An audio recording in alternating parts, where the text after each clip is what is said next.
Hello and welcome to the Women Fantasy Authors YouTube channel. I'm Janet Henker and I'm your host. And today we're going to be doing something very different.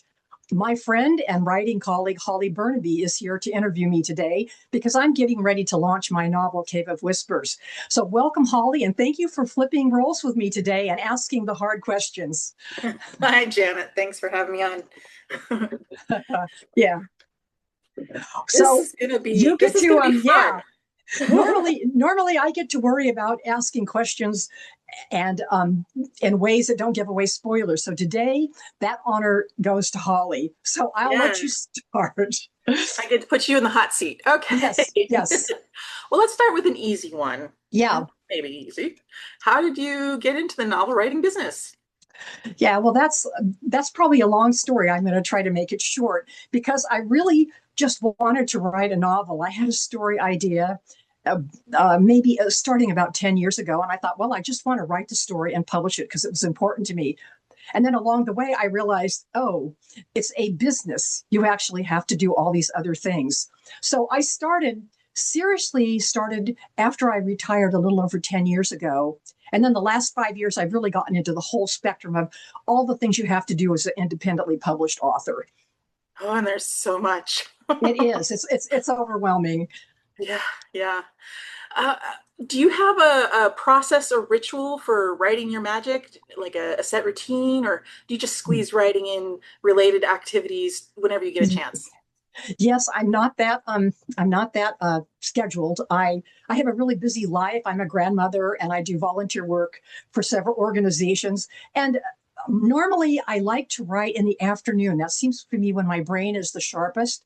After 6 o'clock, it doesn't work for me. So I squeeze it in. I do not write every day, but currently I'm under a deadline for my release on March 3rd. So I'm writing, yes, I am writing every day now or editing every day, getting that ready to go. But on normally day to day, I try to, at least every other day, I try to sit down and bang out some words. That's good. That's a good habit to get into for sure. So, Daughter of Dispossessed was your first book, and now Cave of Whispers, the one you're working on currently, is launching soon. How many books do you think you're going to have for this series? That's a good question. I am a discovery writer, or what they call a pantser. And so I have no idea I mean, I do have a very rough outline of where it's going after book one. I'm planning on a duology. I'm only planning on one other book, but I will say after I've gone through a really in-depth edit of my current book, getting ready to publish, I realized there's so many characters and so many stories to flesh out and carry through that I'm starting to think it might end up being a trilogy. We'll see. I'm kind of hoping it's only two because I have a lot of other things I want to write. But a trilogy is obviously So, considered standard so you standard consider for The me. Daughter of Dispossessed like a prequel to the That was trilogy? just the prequel. Got Yeah, it. yeah. Understand. I am. I when I wrote the novel separate, of course, and the prequel came after I had written the novel, and Oh, uh, and so I decided I wanted to tell some backstory, particularly about Aelith, who comes in as the villain, and I realized well, there's people don't realize that she didn't start that way. Because in right. fantasy, sometimes there's just a bad guy like Sauron, and he's there. This is a little different. She has a lot of humanity to her, so I wanted to tell her story. So that's the prequel. That's interesting that you bring that up because I was when I read the story of Aelith, I felt like I identified her. She was the protagonist of the story, of course, and I felt for her cause. And but now she is positioned as more of a villain in the second one. She's definitely more sinister. But I remember her as being a protagonist, so I feel like she's a protagonist, and Yeah, Nima is a protagonist, and so they're butting heads, and that's a little bit of an unusual setup because normally it's like you have your hero and you have your villain, and yeah, yeah, yeah. they go at it, and it's not like Yeah, that with this. So how do you think that's going to affect the story going forward? yeah. That's an interesting question. And like I said, I didn't plan any of this. The characters kind of unfolded as a story unfolded. And I view it in a couple of different ways because Aelith has a reason why she comes into the main book, wanting to just burn it to the ground. And I've worked on my edits in clarifying a little bit more about why she's coming in and just ready to blow it all apart. And Nima is more of the morally gray character. She does have morals. She has standards. She really just wants to kind of live her life and be left alone, but she can't because of the particular magic that she has and this sort of drama that she gets caught up in at first unknowingly and finds herself in the middle of this conflict. And she's sort of willing to uh, go beyond her morals or give up some of her morals because she feels like she has to do that to keep herself and the people that she loves safe. So she kind of came in as sort of a morally gray character. And then Lycia, who's the young woman that finds out that she's also part of a very small group of people that have a connection to dragon magic, she's kind of the innocent that we're seeing her coming into her maturity story. So there's the three of them on all different, the villain, the morally great character in the middle. You're not sure which way she's going to go. And Lycia, who very clearly is on the road to stand and help the dragons and help save the dragons. And Okay. and I'm going to be honest, I have thought about many different ways about how this is going to go, and I'm not sure how it's going to roll out because Aelith has a bit of humanity left in her, which I don't want to say too much because I don't want to give spoilers. And Nima gets pretty involved in becoming powerful. So there's going to be a pretty big battle between Aelith and Nima. But then Lycia is over here uh, on the side learning about her magic and also becoming powerful. So I ended up with these three female characters that are going to be starting with their separate stories and then are going to all intertwine as the story unfolds. Right, right. Okay. So, um, you have those three strong female characters, but you also have a number of other more minor characters that are women that are also very strong in their own right. Yeah, yeah. Um, I mean, they're working hard, living in a way that's true to themselves, and that resonates with readers. So, what fascinates you about these women, and what can their stories tell us? Yeah. Well, I'm obviously not a youngster. I've been reading science fiction and fantasy for a very long time. And for those of you that have also done that, you know that early on, women were relegated to a few roles and they weren't very good ones. And I made a commitment to myself that I would, not that women wouldn't find themselves in difficult situations, but they would always be strong and stand together to come out of them. So I think I don't want to necessarily say it's feminist because that's kind of a buzzword. But to me, it's important to show that women, even when they're struggling, can find a path forward and be strong. And I think we really need to have that as role models especially for Yeah, young women. So it's positive not, role models. Yes. yeah, really positive role models. And plus, I like to write women kicking ass. If Right? somebody comes up and is going to give them a hard time or threaten them, it's like, oh no, no. I mean, I'm a mage. I have some tools at my dispense that I can Right. dispense. So, and I also wanted to show on the other side of the coin, we have Lord Gabriel, who is he again starts up morally gray, and then I won't say too much more about that.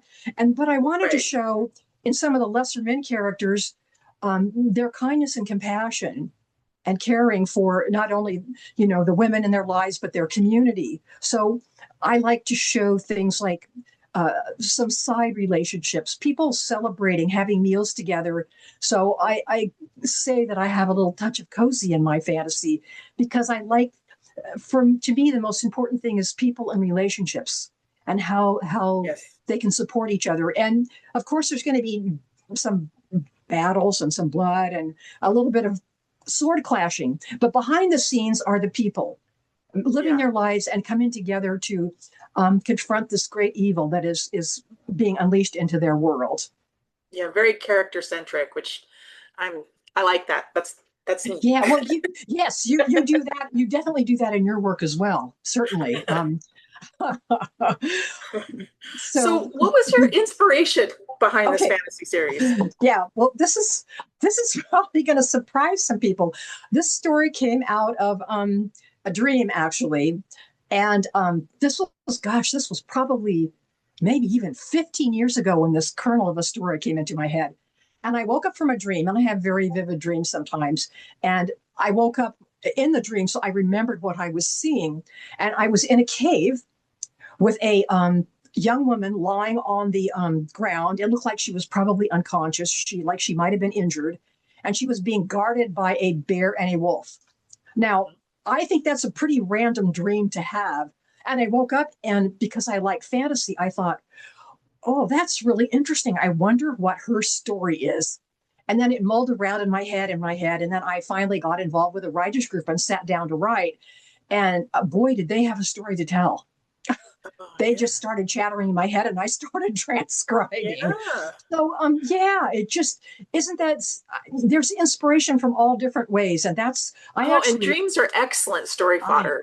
yeah Very, yeah, they're yeah I fantastic for that.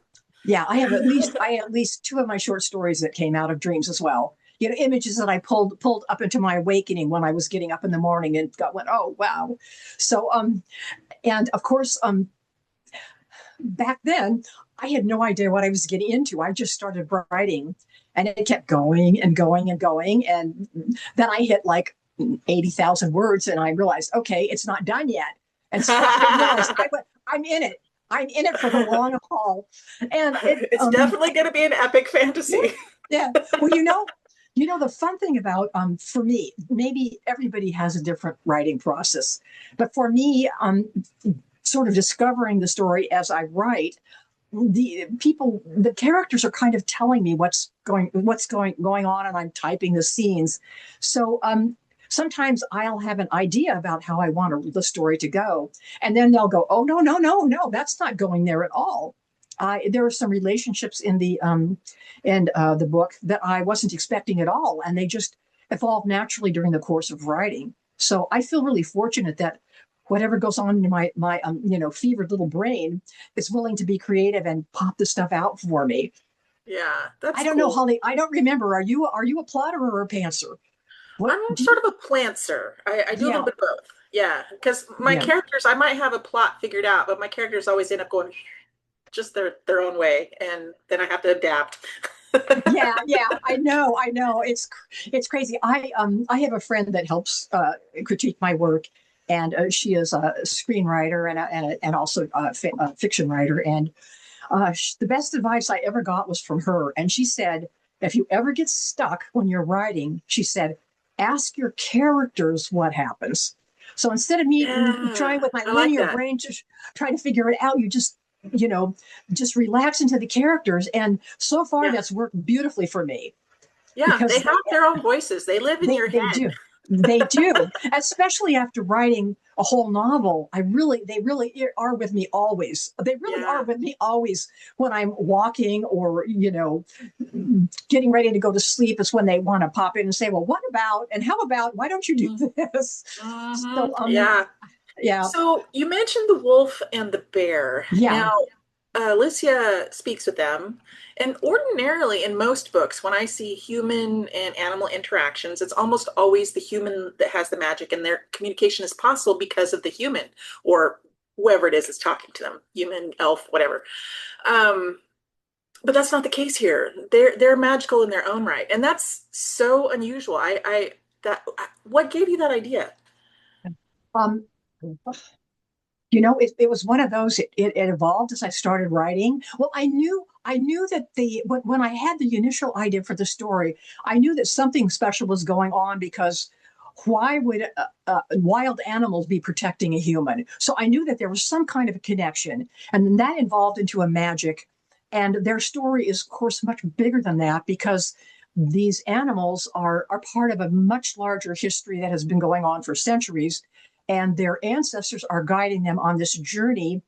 And they were both Werla and Bern were chosen for this task because they have special powers, that they have a special connection to the earth and to the dragons. So it wasn't just random, they were sort of chosen. And then for the story to work, they had to be able to connect with not only Lycia, but with the magic of the dragons and be able to connect together to create a broader magic for their defense, etc. So it just kind of happened as the story unfolded. And I mean, we have seen stories where there are talking animals, and this is more of a like they're not talking like you and me, like a talking horse. They're communicating. Lucy is hearing it in their head, so they're doing this non-verbally, but they're Right, right. connecting and understanding each other. And Mhm. same when they finally connect with the dragon, it's the same thing. And because Bern and Werla have this special magic that connects them with Lycia, they can also hear what the dragon is saying in their heads. So they're all connected because each of them has a kernel that goes back to the same core of magic that animates the dragon and dragon magic, even though they aren't dragons. That's cool. So why dragons? Oh, I've always, Everybody I've loves always, dragons, but why yeah, you? I, I honestly, my love of dragons was I think even more ingrained in me through watching films than it was also books, but films, Ursula Le Guin and all of that. But there was something magic to me about um, a person. I've always, from the time I was a kid, I always hoped and wished that dragons and fairies and all of those things were true. And of course, when I was really little, I believed that they were true. So being fantasy minded growing up, I never forgot about the wonder of thinking about, oh, if there was just dragons in the world, or Yeah. fairies or gnomes or any of those magical creatures. Uh-huh. So I always wanted to write a story that connected a human with a dragon in a really special way. And then again, their personalities have sort of emerged as I've written the story. I really love the descriptions of the connection and how the magic works between Jarmison. Is that how you pronounce it? Jarmison? Yeah, Jarmison and Jyormison. Yeah, Leithia. Jyormison. Yeah. And when they're working together and she's opening herself up to his magic. Um, can you talk about how you came up with some of that and how it works, how the dragon magic works in your mind? Yeah. Well, it basically is out of my own head. As a child, I would fantasize. I could see visualize magical creatures, and I would leave my body and go out and play with them out there, and in the fields and in amongst the trees. And so it wasn't very much of a big leap to imagine that happening in this story because Lycia, well, is that a spoiler? Well, let's just say in one scene she's able to do that with Jyormison, and instead of being able to do something with him in her physical body, they join in their ethereal body and go out. So really, Right. really, it comes from that part of my brain as a child that saw that as possible. So I think that's the Yeah. kernel of it. Yeah. I read that and I was just like, oh, that's so cool. Wouldn't I that be want to do fun? I that. know. I really love that. I'm like, I don't want to say too much more because it's kind of a spoiler, but there's a scene where there's a connection with a dragon that's I think one of her first real connections with him, and it's really special and Yeah. something that my 7-year-old would have absolutely loved to do. So I'm getting partly writing the story for my child, although it's an adult story. It's not a story for children, but Mhm. it certainly is bringing a lot of that magic and wonder out from when I was a kid. So that's kind of cool. So you mentioned a little bit about this, about how the various factions, because basically everyone wants dragon magic, the Everyone, power they wield. Dragons are powerful. Of course, they want that. And so that's weaving towards this confrontation or war. So what can we look forward to in the next book? You said you had a little bit of an outline in well, mind. Can you give us any yeah, hints?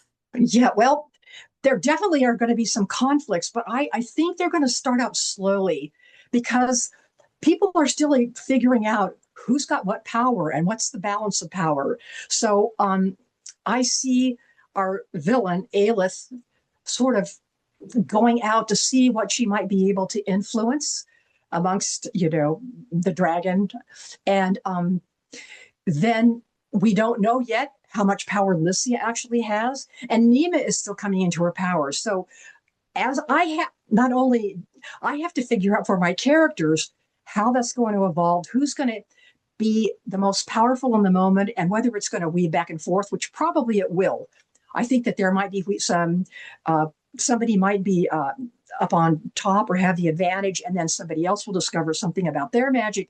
So it's going to go back and forth, and there will be other characters entering that haven't been introduced yet that are going to also be involved with the whole story. Okay. So I again, as a discovery writer, I kind of know where it's going, but I still remains to for what the characters tell me, who's going to win this one, who's going to win the next one, and where it's going to go from there. Okay. So why don't you tell people when and where they can pick up their copy of Cave of Whispers? All right, let me share my book covers because I'm very happy with them. Oh, and of course, well, you know what? My screen is gone. Let me hold on just a second. All right, let me share my screen so you can see my book covers.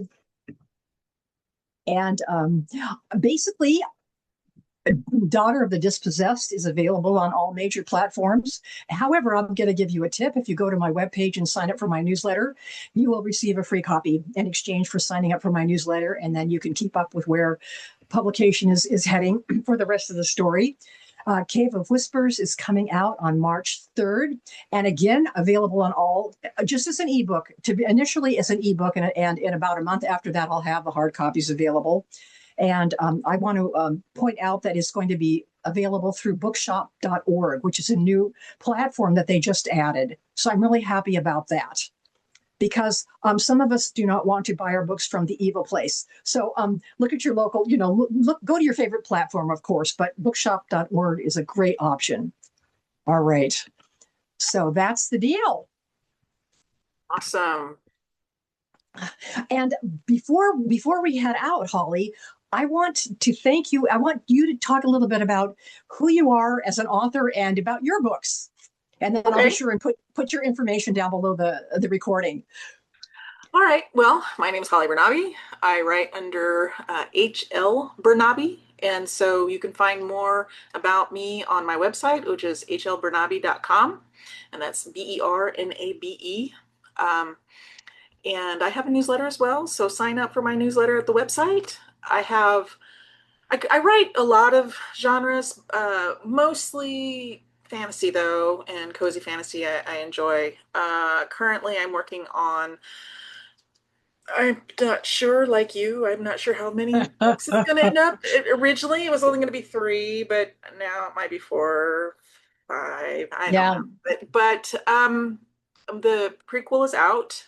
Like you, I wrote the first three books and then I wrote the prequel. And yeah. yeah, but the prequel is out. It's called By Her Grace. You can find it on Amazon, and I intend to be going wide here pretty shortly, so that way you can get it in multiple places. Because I want to put it on bookshop.org as well. And then I'm still working on editing book one. Hopefully, that should be done here in the next couple months, and then I can have it ready in time for BayCon. Yes, Cross my for fingers.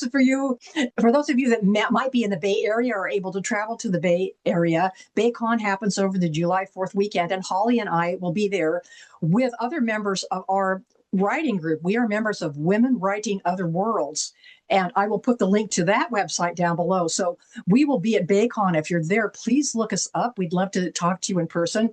We'll have our books for sale, and it'd be great to talk with some of you. Yeah. And we should Yes. have an anthology ready by then too, with some Yeah, of we our will. work in that as well. And it's I'm really excited about the anthology. It's got some remarkable stories, and I'm really, really proud. Holly and I both will have stories in the anthology. So It's called when I can, Remnants.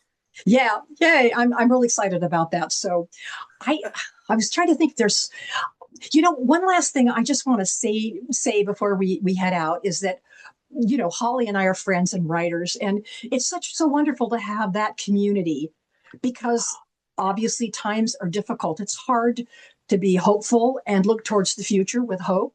Yet writing is a way to do that. So if you have a story that you need to tell that you think will not only help you but bring hope to the world, please start writing. It's never too late to start. I think our stories are important, and I'm so happy and privileged to be part of this wonderful writing community. For support. So consider it. And Yeah. if you have any questions about any of that, you can email either one of us. If you're interested, or if you want information about BayCon, just reach out and we'll be happy to answer your questions. Yeah, writing creates community. I love it. I love it. It does. It does. And here we are creating more community. Holly, thank you so much for helping me with this and being the host. I'd like to have you come back and do it again sometime. Oh yeah, And yeah, this is fun. okay. And thank you for joining us. If you are enjoying what we're doing here, please hit the like button and follow the channel. Interviews go up about once a month, and we're always spotlighting women fan independent or small press published indie women fantasy authors. So you can find some new authors by following the channel. Again, thank you for joining us, and we'll see you next time. Take care.